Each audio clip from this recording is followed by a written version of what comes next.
లేదు, నువ్వు పుట్టావు కాబట్టి తప్పు కాబట్టి తీయాలి. తప్పు కదా, పెట్టింది తప్పేనా కదా?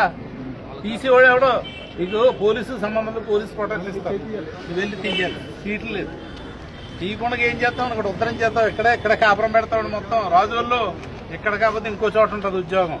చేసి ఉద్యోగం ఆడింగోళ్ళే చేయకూడదు, మా గోళ్ళే చేయాలి. కొన్ని 4 రోజులు చేసి నిన్ను ఎవడ పీకేవాడు ఉన్నాడు. 60 సంవత్సరాల వరకు నువ్వు అందులో ఉంటావు. ఇలాంటి రాజకీయ నాయకులు 5 సంవత్సరాలు ఉంటాం, మళ్ళీ పోతాం మేము. వీళ్ళ ఊపులకి, ఉడత ఊపులకి భయపడిపోతే నువ్వు ఉద్యోగం ఏం చేస్తావు? నేను కావచ్చు, ఇంకొకటి కావచ్చు. నేను 5 సంవత్సరాల తర్వాత నా పదవి పోతే 5 సంవత్సరాలు ఖాళీగా ఉన్నాను. నువ్వు ఖాళీగా ఉండవు, రేపు కూడా నీకు ఉద్యోగం ఉంటుంది. నేను పోయిన తర్వాత కూడా నీకు ఉద్యోగం ఉంటుంది. అది చూసుకో. ఇలాంటి అనవసరమైనటువంటి ఇప్పుడు అవతల నుంచి ఒత్తిడి వచ్చేసి ట్రాన్స్ఫర్ చేసేస్తారని భయమా? ఆ భయపడుతున్నావు నువ్వు, ట్రాన్స్ఫర్ చేసేస్తారని. భయం ఏంటయ్యా నీకు? నీకు భయం ఏంటి? ఇక్కడ ఏం చేస్తావు? మొత్తం పిల్లలు పెడతావంటే ఇక్కడ ఏమన్నా ఉద్యోగం చేసి అయినా అతనికి వార్డు మెంబర్ కూడా కాదు అతను.